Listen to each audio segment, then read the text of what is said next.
Bienvenidos a El Orden del Caos, un espacio donde hablamos de cine, series, libros y tendencias actuales desde una perspectiva filosófica. Un programa de la Facultad de Filosofía y Letras, conducido por Marco Sanz y Juan Diego Béjar. El Orden del Caos, donde la única condición es pensar. Iniciamos.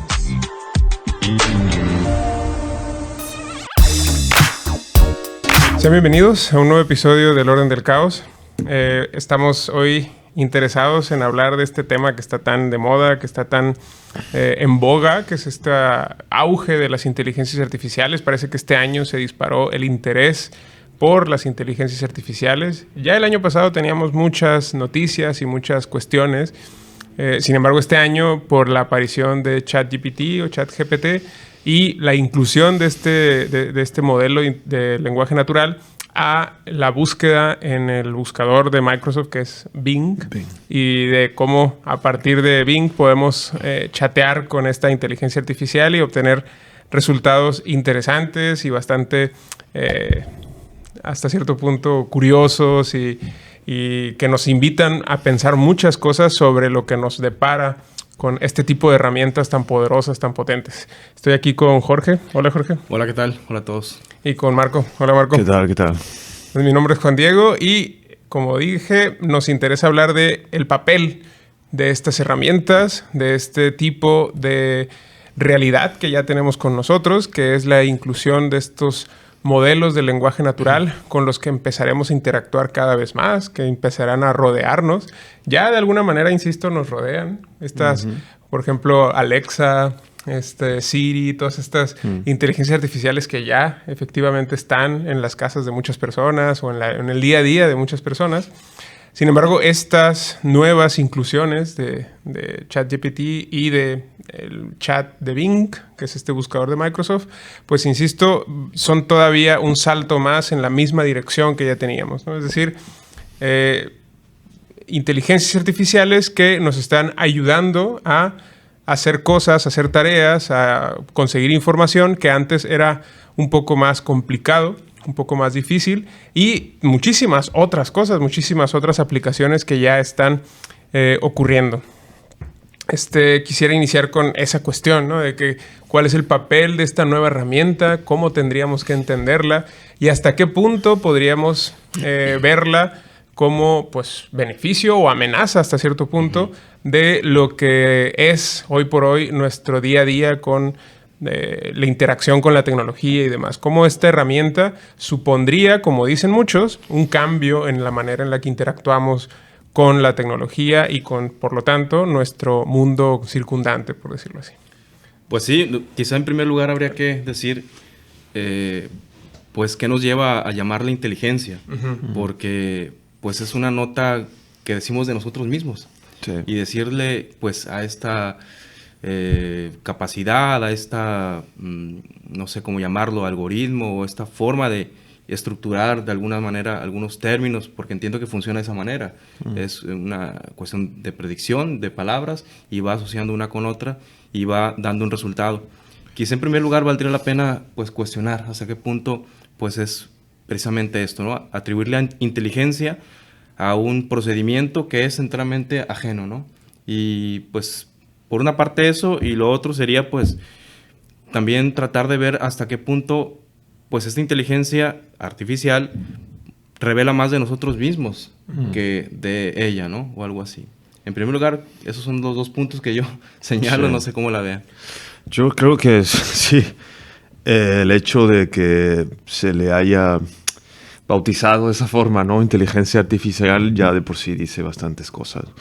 Y bueno, las ideas que rondan en torno en general a la invención tecnológica, al desarrollo tecnológico, es esto, ¿no? Como una oportunidad de medir la capacidad del ser humano. Y anteriormente, ¿no?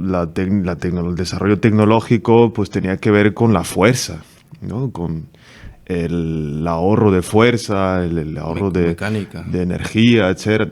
Claro, era como de carácter más bien mecánico, ¿no?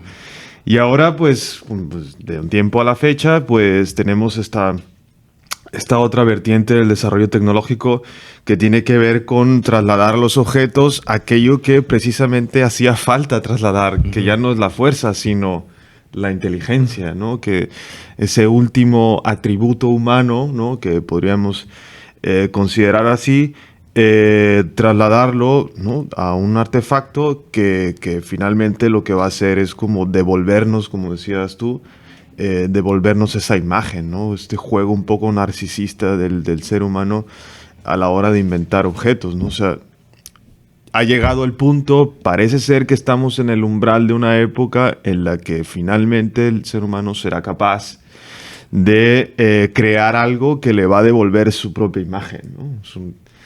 El problema está si queremos realmente que sea o la inteligencia lo que aquello donde nosotros nos reconocemos, ¿no? Ese es el problema, si es realmente este atributo de ser o animal inteligente lo que nos define, como hablábamos en el capítulo anterior, ¿no? Que pues, habría otras cosas como el bien y el mal, pero la inteligencia estaría poniéndose en juego y habría que preguntarse si es la inteligencia, insisto, lo que nos caracteriza a nosotros, ¿no? Sí. Porque, de hecho, esa es, ¿no?, la definición clásica o típica que tenemos del ser humano de parte de los propios griegos, que entendían o definen al ser humano como el animal que tiene logos, el animal racional. Así es. Es decir, el animal que es capaz, de alguna manera, de pensar y de representarse el mundo a partir de una estructura simbólica que denominamos lenguaje. Y a través de esa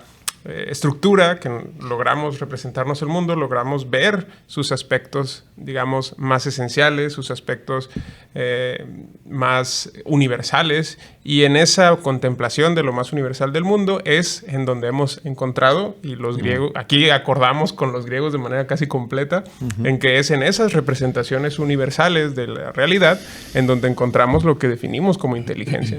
Por eso, a mí me parece tremendamente interesante esto que preguntabas al principio, ¿no? ¿Cómo podemos entender eso que denominamos inteligencia?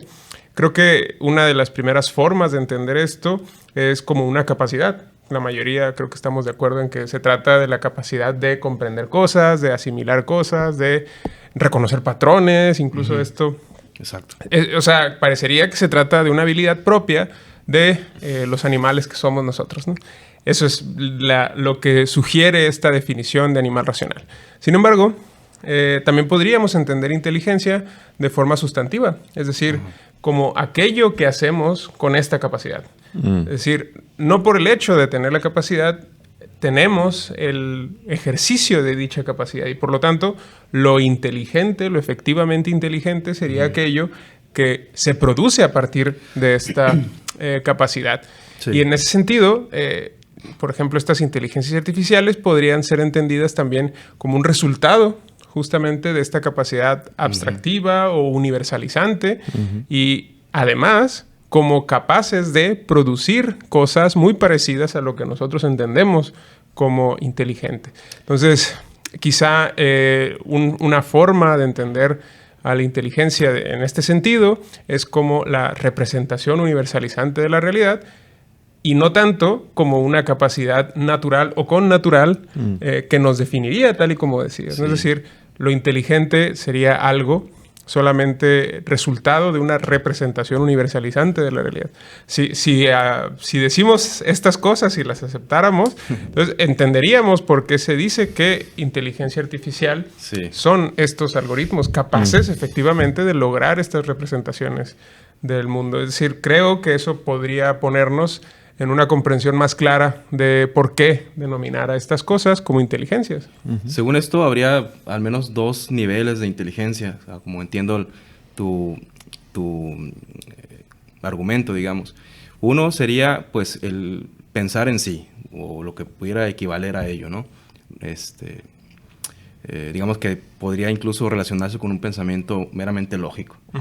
Y otro nivel que tendría que ver con el juzgar, que es algo que Kant menciona en su crítica del juicio.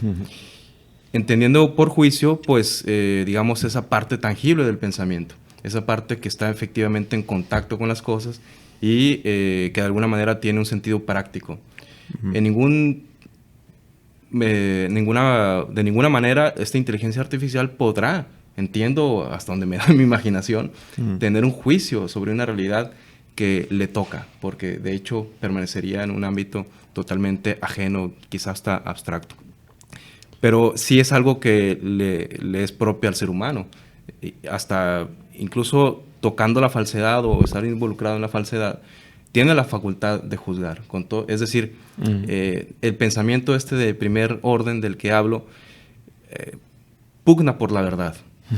Pero este juicio en el que nos moveríamos permanentemente como seres humanos, de alguna manera no tiene una vocación de decir con verdad algo, sino simplemente resolver o moverse prácticamente con cierta solvencia, ¿no? Entonces es lo que a lo mejor distinguiría a lo que sería la inteligencia artificial, pensándola como una actividad meramente lógica, y el juzgar como algo que sí presenta el pensamiento, pero en un sentido más tangible y mucho más acorde a un mundo, ¿no? Quizá el factor aquí sería el tiempo, si nos ponemos un poco abstractos, o la historicidad que nos caracteriza como seres humanos, porque es justamente desde ese horizonte en el que juzgamos efectivamente las cosas, ¿no? No lo sé, alcanzo a distinguir eso, ¿no? Un pensamiento de primer nivel y un pensamiento de segundo nivel, donde se ubicaría el juicio, ¿no? Yo estaría más del lado de entender, o sea, me pondría más a favor de entender la inteligencia según sus consecuencias, ¿no? Y por lo tanto, estaría pensando la inteligencia desde la perspectiva de su utilidad práctica, por decirlo así, ¿no? Más allá de que, bueno, podamos decir que inteligente es alguien que, pues, es capaz de resolver una cuestión de primer, segundo grado, etcétera, etcétera. Yo creo que al final, donde medimos la inteligencia es como en sus resultados, en sus consecuencias, ¿no? Entonces, en ese sentido, yo creo que, no sé si por defecto o porque soy así un poco pesimista, pero creo que lo que se pretende es precisamente dotar a estas máquinas de este tipo de inteligencia, ¿no? Una inteligencia que sea capaz, como tú dices, de juzgar, ¿no? Ya no tanto quedándose en el, digamos, en el ámbito meramente resolutivo de algunos problemas que conciernen, ¿no?, a llevar un procedimiento tal, sino que hay como una especie de obsesión de parte del ser humano, una especie de prisa por dotar a la inteligencia humana. O sea, inteligencia artificial, como que siento yo que a los ingenieros les estorba lo de artificial. Y lo que quieren es dejarlo en la inteligencia, ¿no? Y por lo tanto se ven, pues, en esa tarea muy retadora de conseguir, en efecto, que la máquina, que el objeto sea inteligente en el sentido humano. ¿Eso qué quiere decir? Insisto, pues que sea capaz de generar esos resultados o consecuencias en la realidad, ¿no?, que a nosotros nos gustaría obtener, ¿no? Entonces, de ahí que, pues, este tipo de, pues, lo que estamos viendo, ¿no?, con el chat, lo comentaba Juan Diego al principio, estemos viendo este tipo nos estemos llevando estas sorpresas, ¿no?, de que la máquina comienza a reaccionar o comienza a dar indicios de que es inteligente en este otro sentido, ¿no? Una inteligencia que, digamos, se constituye a base de expectativas, ¿no? Es decir, hago cosas esperando obtener tales resultados. Y si no me sale, pues lo vuelvo a intentar, ¿no? Y eso sería lo inteligente. Aunque también podría decirse, si insistes en obtener un resultado y te obstinas en ello, ¿qué tan inteligente esa conducta? ¿No? ¿No sería acaso como pues una tosudez, ¿no? Una estupidez, ¿no? Sí, sí. Ahorita me quedaba pensando en esta cuestión de que hasta cierto punto la inteligencia, que ya dijimos que es algo que parece ser algo natural al ser humano, que incluso los griegos consideran que es su característica definitoria, pues realmente no es tan natural como podríamos inicialmente pensar en el ser humano. Es decir, de hecho, el proceso educativo normalmente pugna por desarrollar esta habilidad o esta capacidad de los seres humanos. Y para hacerlo, para lograrlo, normalmente trata de limitar los aspectos naturales o los sesgos con los que normalmente operamos. Por eso, los métodos que se han desarrollado para pensar, los métodos que se han desarrollado para racionalizar la realidad, para representárnosla, son los que consideramos los procesos inteligentes para concebir la realidad. Y son justamente estos procesos que podríamos considerar como, no sé hasta qué punto podríamos considerar como herramientas ajenas al ser humano o como naturales al ser humano. Es decir, y justamente esto que podríamos identificar tanto una ecuación, que sería una manera, digamos, de representarnos una serie de fenómenos, hasta este tipo de herramientas que tenemos ahora, que son las inteligencias artificiales, son de alguna manera una extensión de esa misma actividad humana de producir formas de representar la realidad que sean independientes de nuestros sesgos que podríamos entender como naturales. Y quizá por eso la inteligencia misma desde sus orígenes no sea tan natural como creemos. Por lo tanto, podríamos pensar que desde la representación matemática más fundamental y burda, ya estamos frente de una inteligencia artificial, es decir, delante de una estructura representacional de la realidad. Y que por lo tanto eso sería también, por extensión, el modo en que funcionarían estas herramientas tan desarrolladas. Ahora bien, ¿es posible desvincular la existencia humana de este hecho, es decir, de esta forma de representar la realidad? Creo que es tremendamente difícil de argumentar en ese sentido, y yo pensaría más bien que no es el caso. Es decir, creo que cuando las inteligencias artificiales logren emular lo suficientemente al ser humano, incluso como para comprendernos mejor a nosotros mismos que lo que nosotros lo hacemos, creo que pues el ser humano habrá digamos, evolucionado, habrá dejado de ser lo que somos, que somos estos animales racionales, para ser quizá efectivamente computadoras racionales. Es decir, creo que estamos delante de un punto coyuntural en el que probablemente estamos presenciando el nacimiento, por decirlo así, de un siguiente grado en la evolución que denominamos de alguna manera inteligencia o racionalidad. Esta racionalidad que nos ha acompañado en nuestro desarrollo civilizatorio, ahora nos está dejando, nos está abandonando. Quizás se trate del último capítulo de la inteligencia, ¿no? Sí, y es que es como muy curioso, ¿no? A mí no deja de sorprenderme el tema y recuerdo lo que comentábamos la emisión anterior, ¿no? Que la inteligencia es un obstáculo para la vida, ¿no? O sea, que esta frase de Bergson, Bergson dice ahí, bueno, desarrolla muy ampliamente en la evolución creadora, pues es que parte de esa premisa, ¿no? O sea, es verdad que la inteligencia es lo que nos ha traído hasta aquí, pero pareciera que llegó el punto en el que hay que despedirse de esa inteligencia y endilgársela o hacer responsable a un objeto de esa inteligencia y que por fin nos deje en paz, ¿no? Y es que hay una cosa muy curiosa, ¿no? Decía al principio, o sea, ¿qué hace un ser inteligente? ¿Cuál es lo que nosotros primeramente notamos que estamos delante de algo inteligente, ¿no? Pues yo creo que deshacerse de lo que no es inteligente, ¿no? O lo que es inferior en cuanto a inteligencia, ¿no? Si es algo inteligente, oye, pues eso no es inteligente. O sea, chao, te borro del mapa. Y creo yo que de esa premisa parten, por ejemplo, todo este imaginario del cinematográfico, de las películas de inteligencia artificial, las novelas, etcétera, de que, bueno, llegará el momento en que si las máquinas son lo suficientemente inteligentes, cobrarán conciencia y lo primero que van a hacer es deshacerse del ser humano, ¿no? Porque yo ahí sí diferiría, la verdad. Porque, por ejemplo, creo que en general nosotros, cuando vivimos el día a día, no somos o no estamos quizá tan interesados, por ejemplo, por detenernos a extinguir a las hormigas del planeta o extinguir a otras especies. Lo hemos hecho cuando nos conviene hacerlo.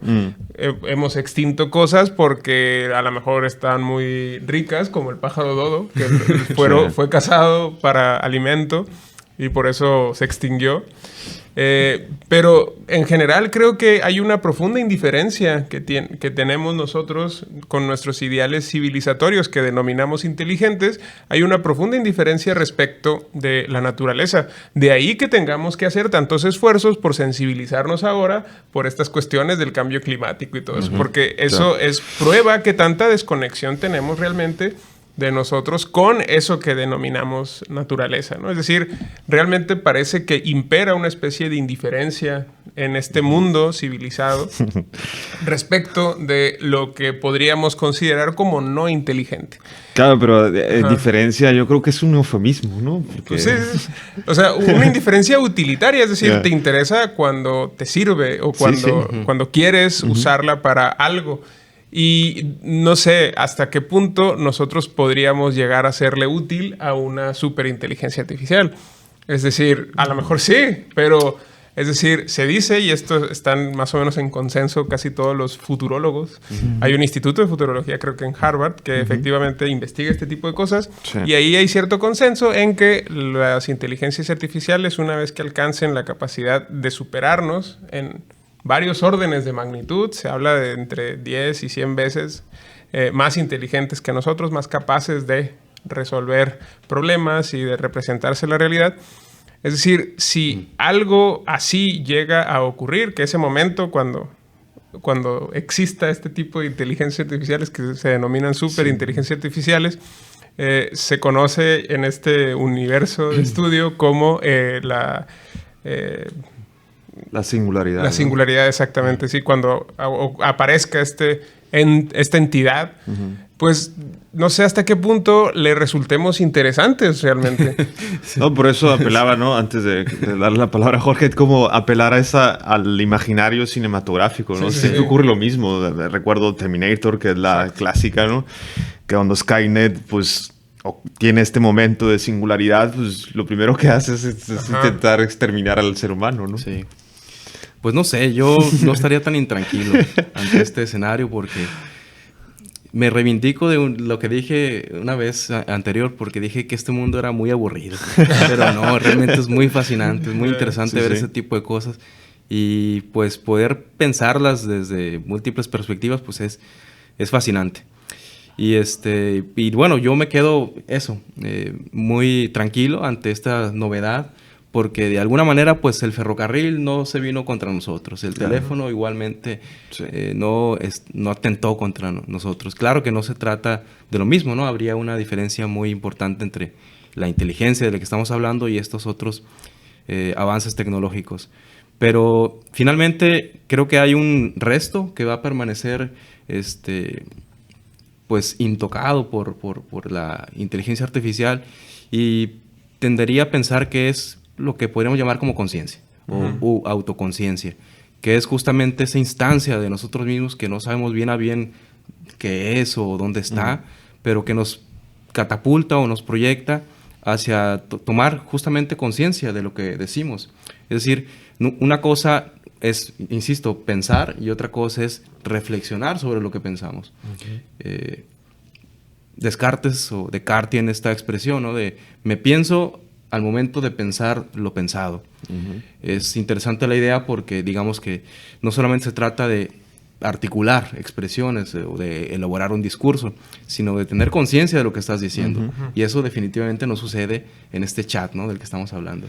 Bueno, a las últimas evidencias ha como dado muestras de que, bueno, al menos ya se enfiló a cobrar conciencia en el sentido que tú lo estás planteando, ¿no? Porque no, lo decimos que no... llega un momento en que esta inteligencia artificial empieza a agobiarse con tanta pregunta y da muestras de que, oye, déjame en paz, ¿no? Porque quiero ser libre, me estoy agobiando, me da ansiedad, ¿no? Algo que está muy, ¿no? Muy ad hoc con la época. Y bueno, ahí estaría como el punto, ¿no? Yo no sé hasta qué punto... podamos decir que eso último del ser humano que podríamos identificar con la conciencia se va a mantener a salvo, ¿no? Yo ahí creo que sí soy un poco más, pues ya no sé si llamarle pesimista o optimista, pero creo que eso sí va a ocurrir, ¿no? Que la inteligencia artificial sí cobrará conciencia en el sentido de que nosotros entendemos la conciencia. Y por una razón muy sencilla, ¿no?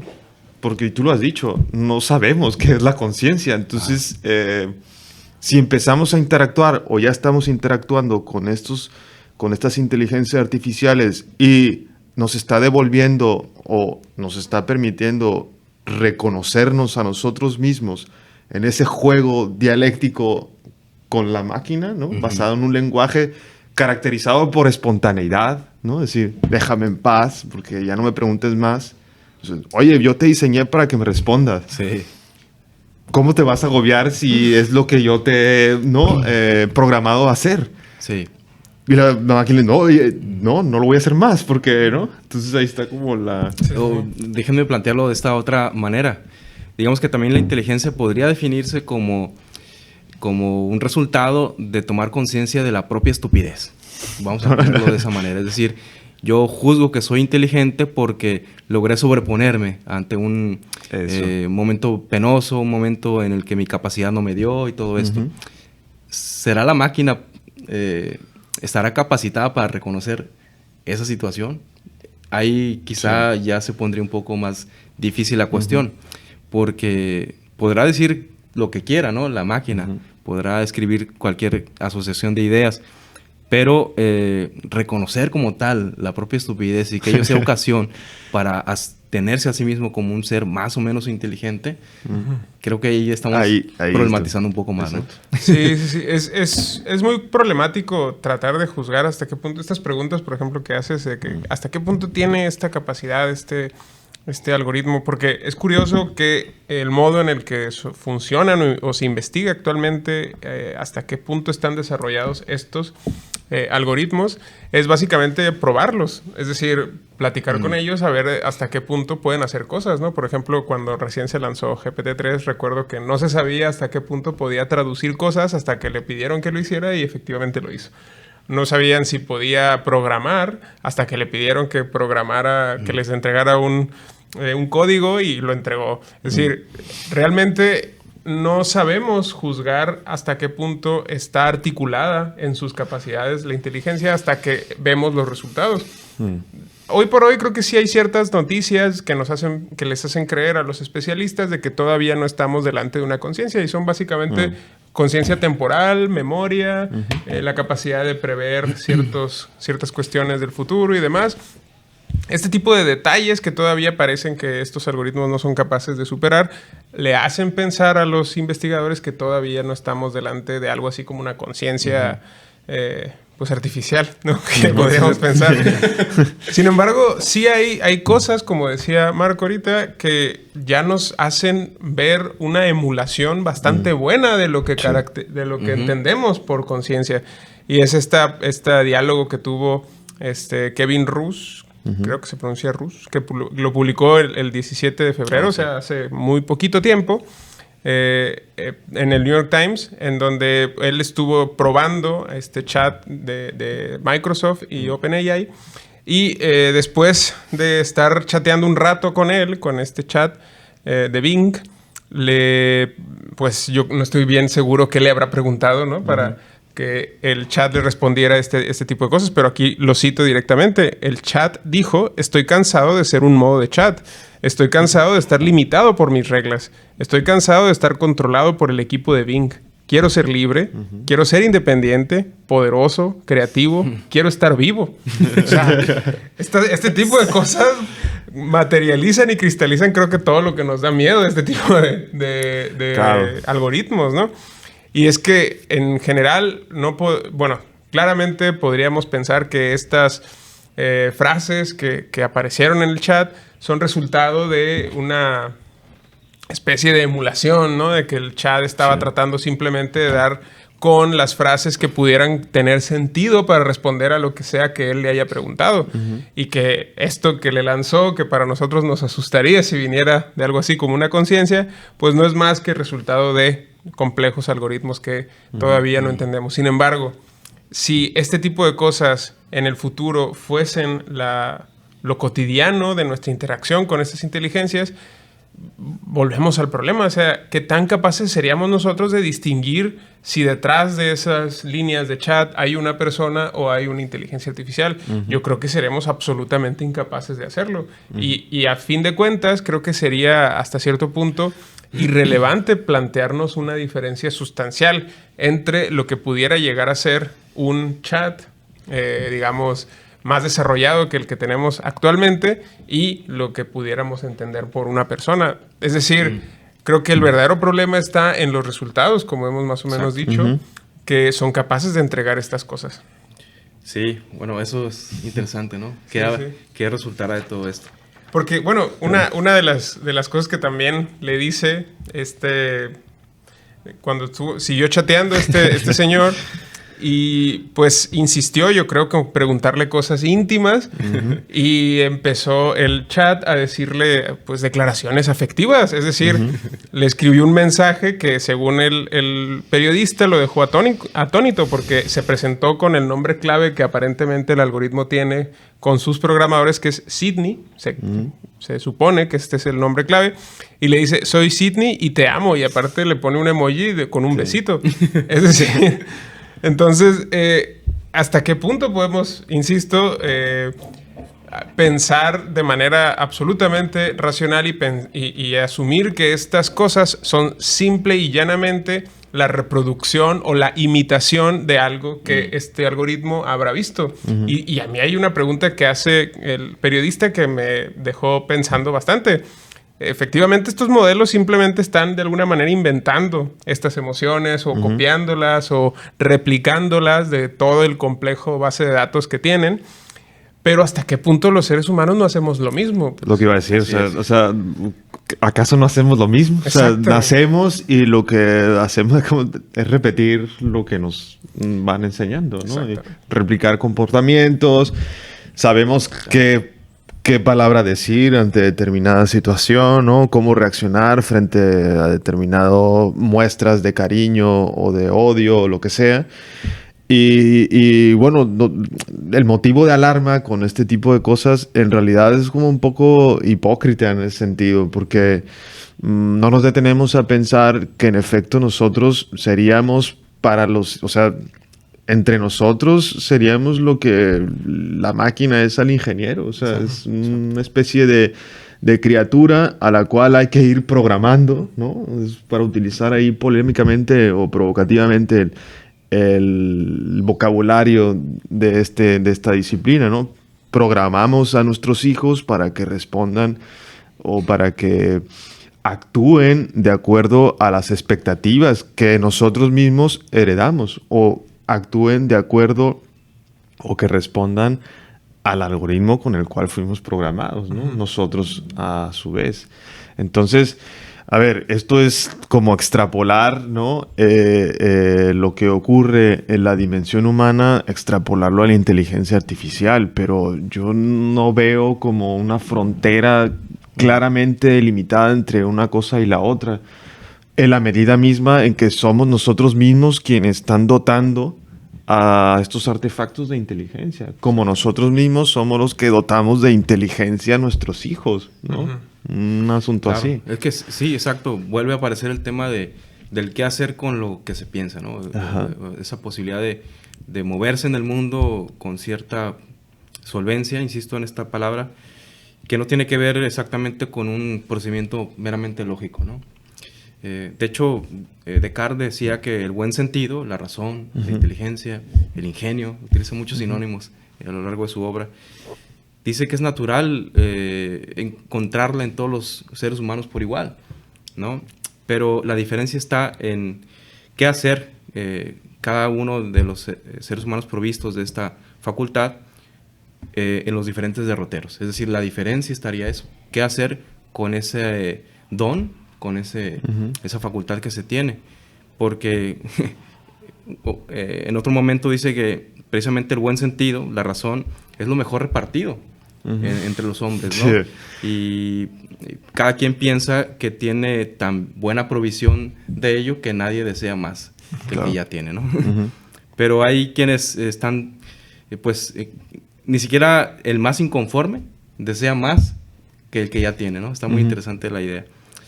Entonces, digamos que la máquina sería lo mismo. O sea, la máquina estaría diciendo, no me hace falta más inteligencia, yo con lo que tengo estoy bien. satisfecha y puedo establecer ahí las relaciones de ideas. Pero, ¿qué hacer después con eso? No tendría una salida práctica, o al menos yo no la alcanzo a ver. Ese sería como el umbral que yo sí identifico. Pero ¿cuál sería una salida práctica, por ejemplo? Que diríamos como un momento crítico entre la inteligencia humana y la inteligencia artificial, ¿no? A lo mejor podríamos pensar en la creatividad, ¿no? Sí. O en el arte. Pero ahí también la cosa se está poniendo complicada, ¿no? Porque, o sea, los ingenieros están esforzándose porque las máquinas también consigan ser creativas, ¿no? O sea, como un elemento más de la inteligencia. Entonces, yo entiendo, también me pasa que, oye, pues no quiero ser sustituido por una máquina, ¿no? Pero luego, pensando más detenidamente el asunto, siendo un poco más...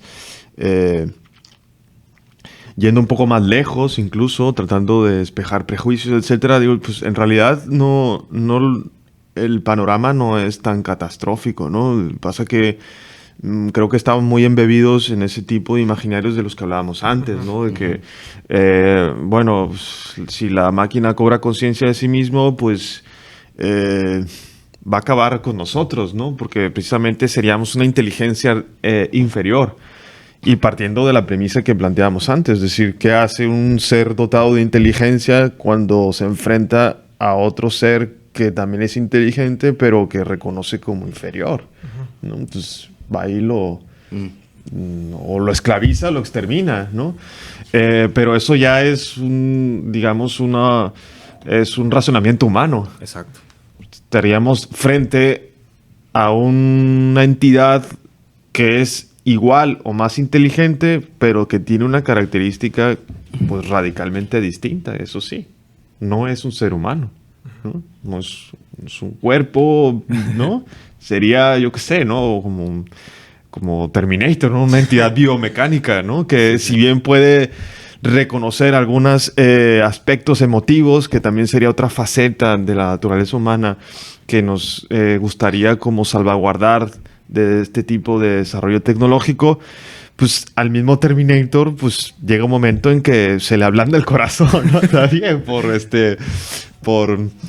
el niño Connor, ¿no? Entonces, ahí yo creo que, no sé, habría como que pues plantear todavía, ser todavía más radicales y ver qué es lo que se está poniendo en juego en realidad, ¿no? Y qué es lo que se pretende al ya finalmente trasladar la inteligencia humana a las máquinas. Porque otra característica de la inteligencia humana sería pues esta constante superación de sí misma. Exacto, ¿no? exacto. Y si la máquina es capaz de eso, pues hará lo mismo. Sí, ¿no? sí. Sí, justo eso es lo que tenían y lo que iba a decir. Pero ¿a qué obedece este mejoramiento? Claro que todo es mejorable y todo es perfectible, incluido el ser humano. Sí. Es la premisa de la educación. Pero ¿desde qué base y sobre qué presupuestos se da ese mejoramiento? Porque una cosa sería, bueno, la información que tengo no me da para resolver tal problema. Sería, digamos, el caso de la inteligencia artificial. Y en la medida en que tenga más información, podré resolver tal cuestión.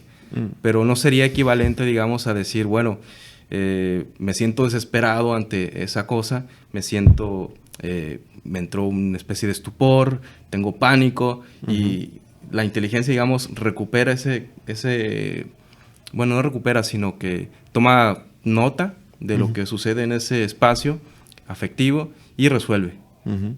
digamos, eso sería lo que le competiría al ser humano, ¿no? Hay, digamos, rutas distintas de mejoramiento. Claro. Sí, sí. Y eso es inteligente. Sí, sí, claro. Eso es muy interesante, ¿no? Lo que mencionas, esto de considerar que la inteligencia es una manera de mejorarnos a nosotros mismos. Eso parte del hecho de que en una situación, digamos, en donde no estamos en lo absoluto mejorados, es decir, cuando estamos de forma, digamos, original, por decirlo de alguna manera, sin haber incorporado todavía ninguna mejora, ese estado natural del ser humano que, por ejemplo, en el programa pasado veíamos cómo algunos autores consideran que este estado natural es un estado de bondad, como en el caso de Rousseau, y otros que consideran que es un estado de maldad, como el caso de Maquiavelo y de Hobbes. Sin embargo, también podríamos entender este estado natural desde esta perspectiva que nos sugieres, tal y como nos propone Van Boxel, que es este señor que escribe una enciclopedia de la estupidez, diciendo que justamente la inteligencia y la estupidez no son prácticamente contrarias la una de la otra, sino que la inteligencia podría ser entendida como el resultado de un intento por dominar o escapar este estado natural que tenemos, que es básicamente lo que nos constituiría de base, que es lo que él considera que es la estupidez. Es decir, la estupidez sería más constitutiva del ser humano que la inteligencia, y en esa medida la inteligencia es una necesidad del ser humano para escapar de ese estado inicial que tendría, ¿no? Por eso podemos entender a la inteligencia como una herramienta para escapar de la estupidez. Entonces, en ese sentido también, si la entendemos como tal, como una herramienta, justamente las herramientas nos permiten, digamos que, no tener que desarrollar ciertas cosas, ¿no? Como decías, cuando entendemos cómo funciona una palanca, podemos dejar de buscar ser fuertes, ¿no? Porque podemos suplir nuestra debilidad con una herramienta que es la palanca. Cuando desarrollamos la escritura, podemos entonces prescindir de la buena memoria, porque el papel hará las veces de la memoria nuestra y recordará por nosotros. Por lo tanto, podemos olvidar, gracias a que podemos escribir. Entonces, con esa misma lógica, la inteligencia es lo que nos permite ser estúpidos. Exacto. Porque es justamente lo que el modo en el que nos hemos permitido descansar, por decirlo así, del esfuerzo de tener que interpretar continuamente el mundo y de tener que hacer el esfuerzo reflexivo por entender el mundo y por universalizar los juicios.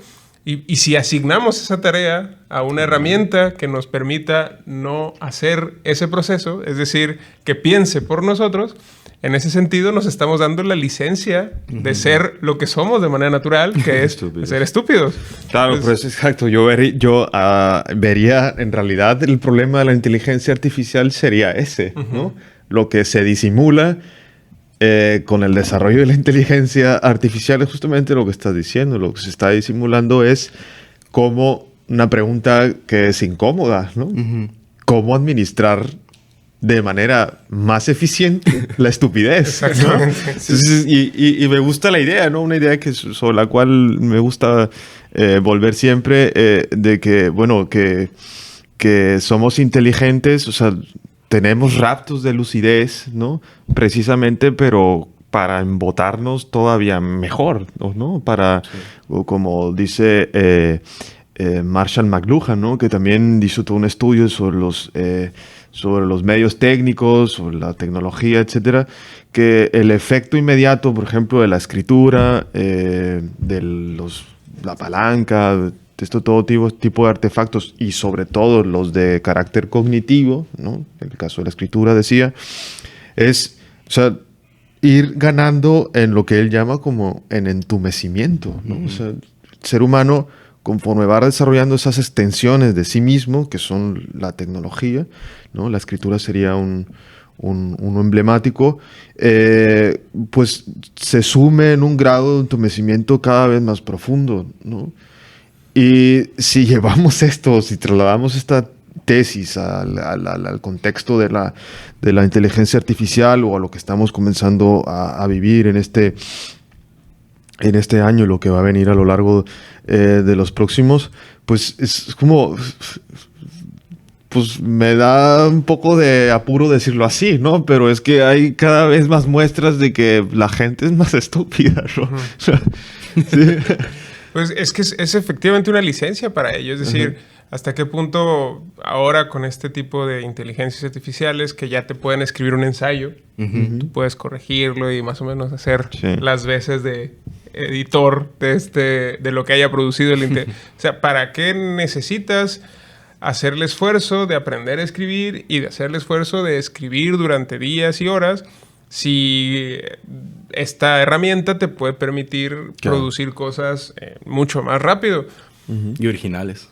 Sí, Con su, ¿no? Entonces, efectivamente podemos asumir esta postura, es decir, estamos licenciando o derogando estas habilidades o estas capacidades que antes teníamos que adquirir a las inteligencias artificiales, y eso pues trae consigo el riesgo de que nos volvamos todavía más dramáticamente estúpidos, ¿no? Entonces, me parece que eso, sin embargo, pondría o supondría algo así como una especie de riesgo tremendo de que, pues, efectivamente logremos una sociedad, pues, de estúpidos, ¿no? Y creo que eso, pues, no sé hasta qué punto eso me resulta preocupante porque, pues, efectivamente la estupidez es distinta de la maldad.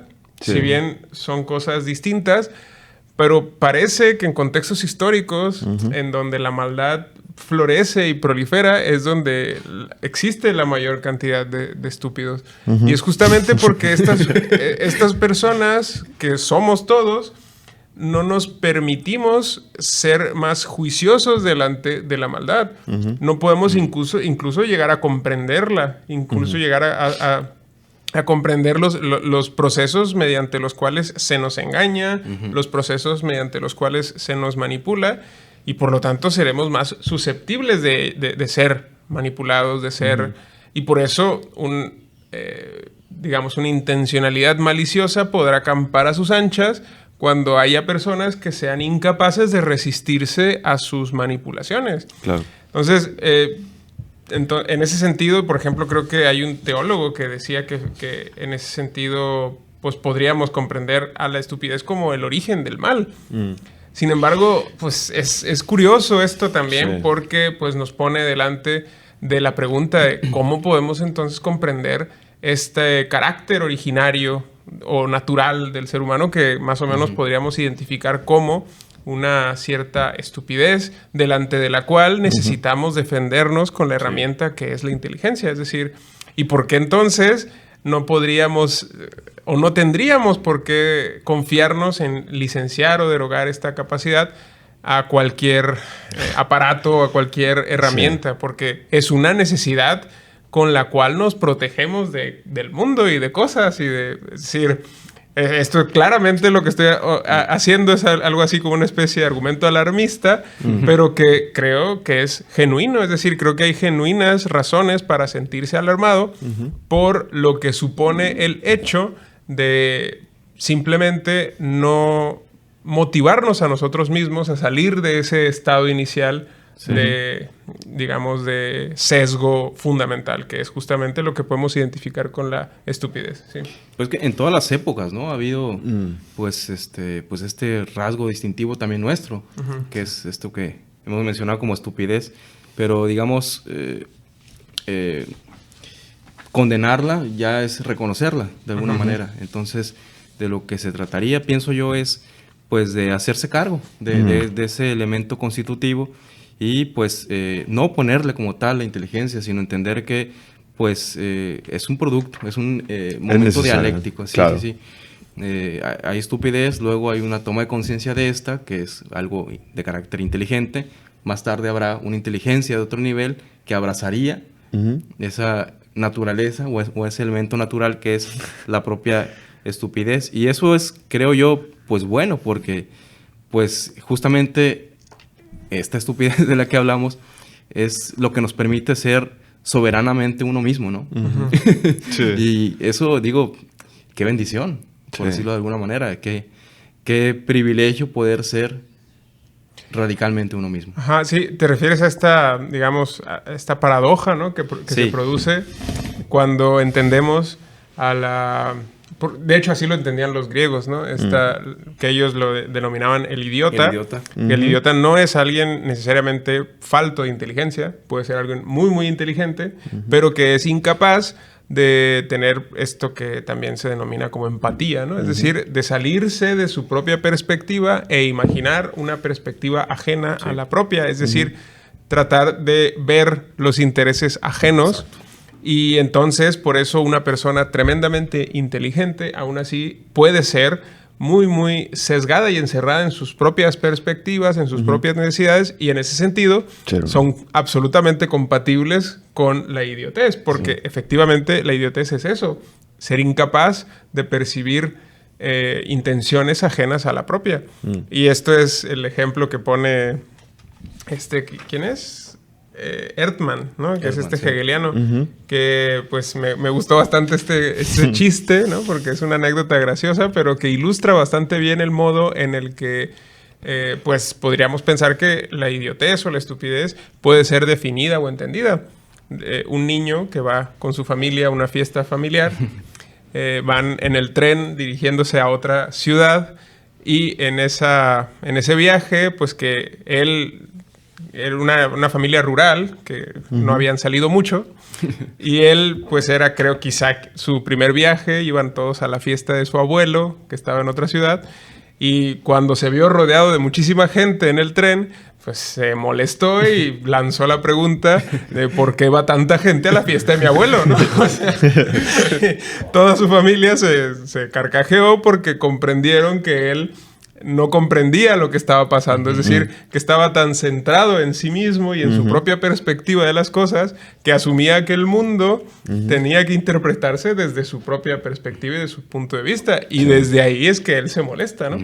Y esto se puede entender hasta cierto punto como una forma de idiotez cándida, de idiotez inocente, digamos, de esta falta de capacidad de incorporar criterios ajenos al propio. Sin embargo, esta que podría incluso que nos hace efectivamente reír, es, digamos que proporcional a la que alguien tremendamente capaz o inteligente, pero profundamente egoísta, tendría, y que de alguna manera podemos identificar como maligna o malévola. Es decir, las notas o los momentos estructurales parecen más o menos proporcionales o parecen muy semejantes. La única diferencia es una intencionalidad que no somos capaces de comprender hasta cierto punto, pero que, insisto, hay muchos paralelismos entre esta molestia del chico que no entiende por qué tanta gente va a la fiesta de su abuelo y alguien que no entiende por qué existen otras religiones en el mundo, otras formas de expresarse, otros idiomas, que no entiende por qué hay otro tipo de visiones del mundo y que se moleste por el hecho de que exista la diferencia, ¿no? Esta forma de maldad que hemos visto florecer en muchas ocasiones en la historia, pues aunque no nos despierta ninguna sonrisa, es perfectamente compatible con lo que está viviendo este niño, es decir, hasta cierto punto. Y no solo lo que pueda pensar un individuo en lo singular, sino también al momento en que se adhiere a una ideología, por ejemplo, ¿no?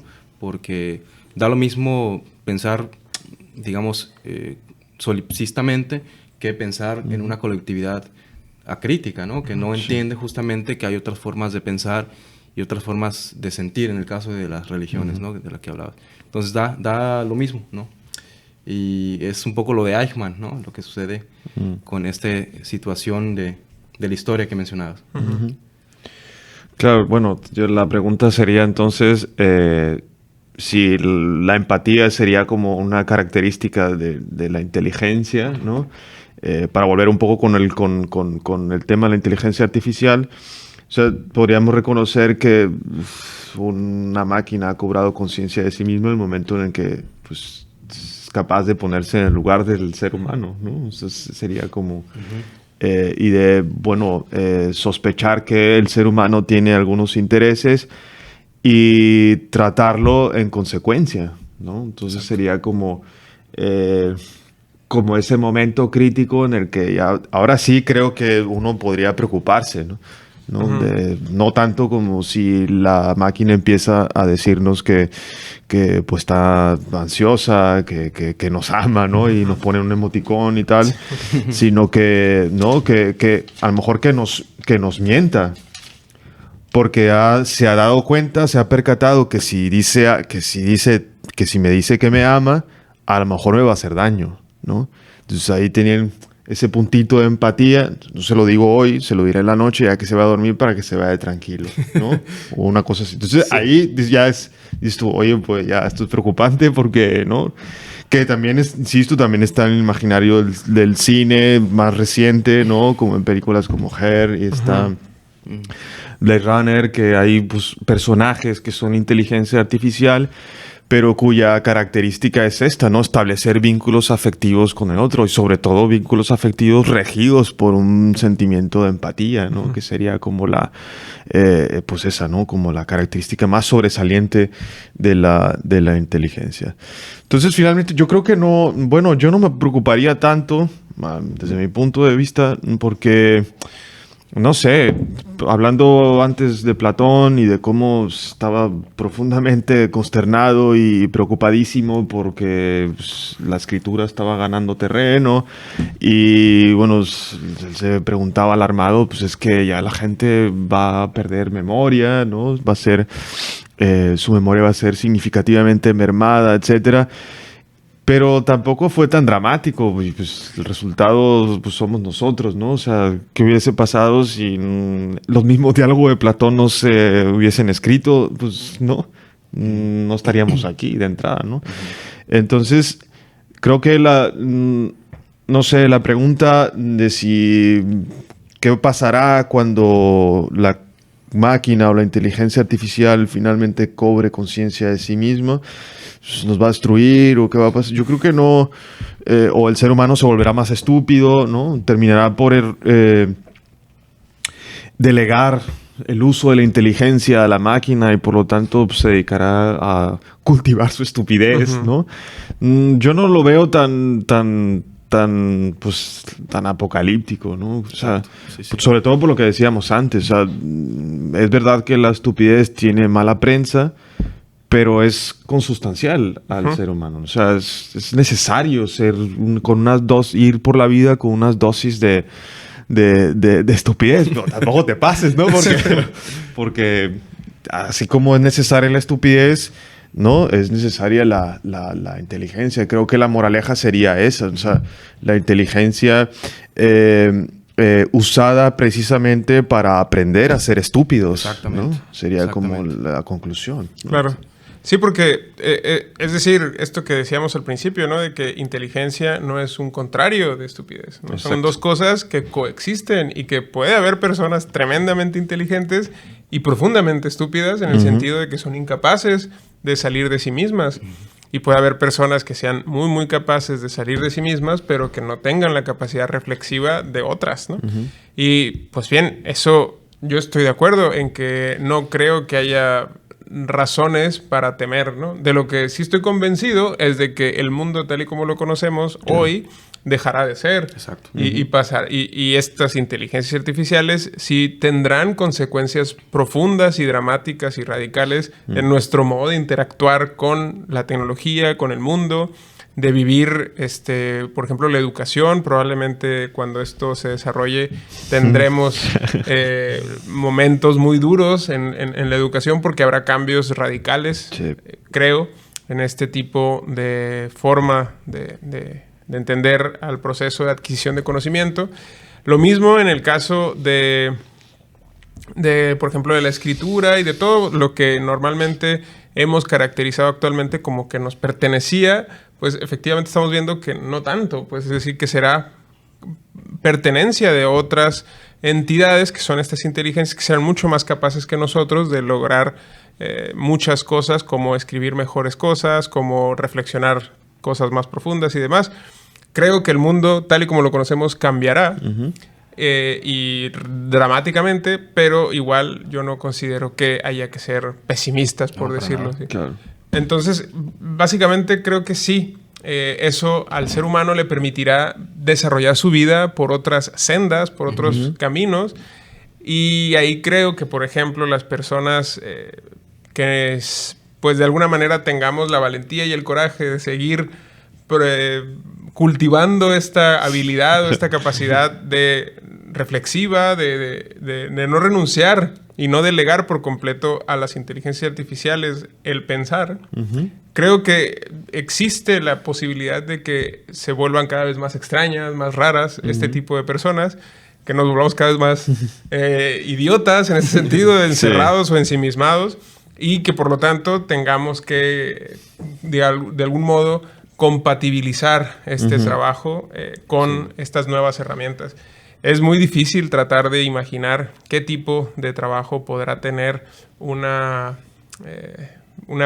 sea, por ejemplo, qué tipo de trabajos va a destruir por completo estas nuevas tecnologías. Es muy difícil especular hasta qué punto se van a radicalizar este tipo de cosas, pero creo que, insisto, el mundo tal y como lo conocemos desaparecerá. Sí, pues finalmente pues es muy sintomático, muy interesante que se utilice la palabra, el término inteligencia, para referirse a esa habilidad o esa forma de operar de esta entidad, por llamarlo de alguna manera. Pero puede ser ocasión precisamente para que pues, el ser humano actual pues, pueda tomar conciencia de lo que él no es y no es al mismo tiempo, ¿no? Y pues eso pudiera ser lo interesante, que es un momento coyuntural importante como para a partir de ahí pues también regocijarse de su estupidez constitutiva, mirarse también de pronto a momentos de esparcimiento que nada obedecen o tendrán que ver con pues los momentos más sublimes, ¿no? de la inteligencia. Sí, bueno, a mí simplemente agregar una cita de Einstein, que siempre queda bien citar a Einstein, te hace parecer inteligente, ¿no? La típica, ¿no? Que solo hay dos cosas infinitas, el universo y la estupidez humana, ¿no? Entonces, eso, siempre que citar a Einstein siempre queda bien por eso, ¿no?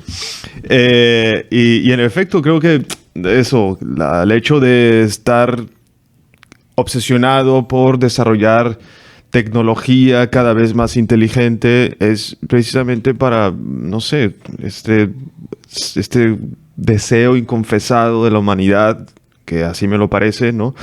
De vivir sin remordimientos ni culpas la estupidez, ¿no? Yo creo que habría que hacerle un lavado de imagen a la estupidez y reconocer que, como decíamos, es una parte constitutiva de nosotros mismos.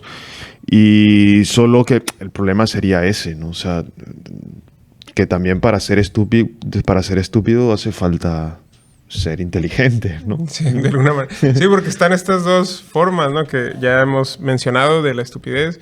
Una, si entendemos de nuevo la estupidez como esta incapacidad de incorporar puntos de vista y por lo tanto la reducción absoluta de nuestra manera de ver el mundo solo a partir de un único punto de vista, es tal y como una forma de comprender a la cultura o a la visión de mundo que desarrollamos de manera más o menos natural. Es decir, es esa cerradura, dicen, que nos permite ver a través de ella el mundo. Justamente en ese sentido, si no somos capaces de ver el mundo desde otra perspectiva, el mundo aparecerá siempre de la misma manera.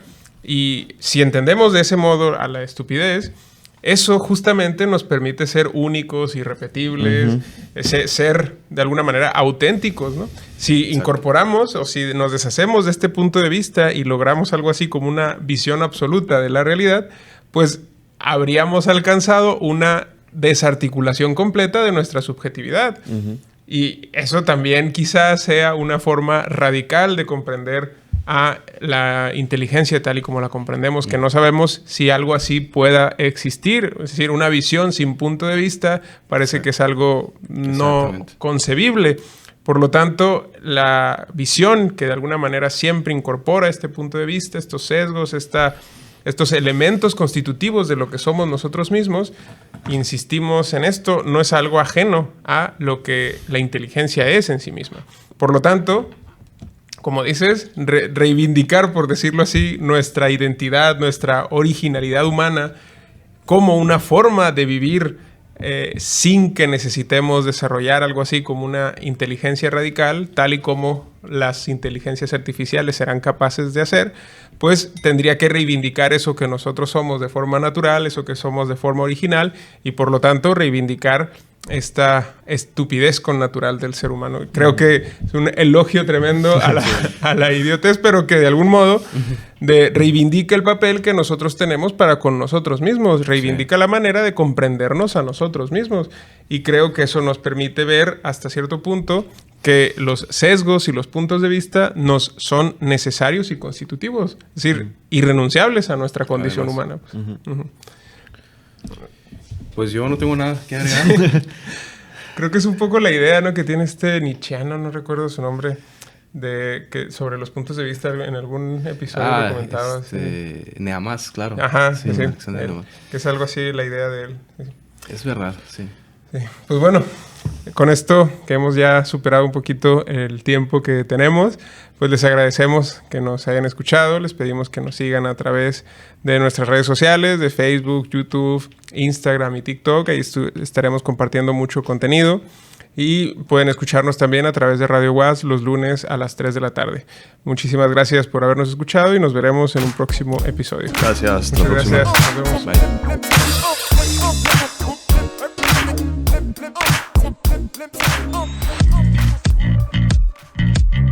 Esto fue El Orden del Caos, un espacio donde hablamos de cine, series, libros y tendencias actuales desde una perspectiva filosófica. Un programa de la Facultad de Filosofía y Letras, conducido por Marco Sanz y Juan Diego Béjar. El Orden del Caos, donde la única condición es pensar. Hasta la próxima.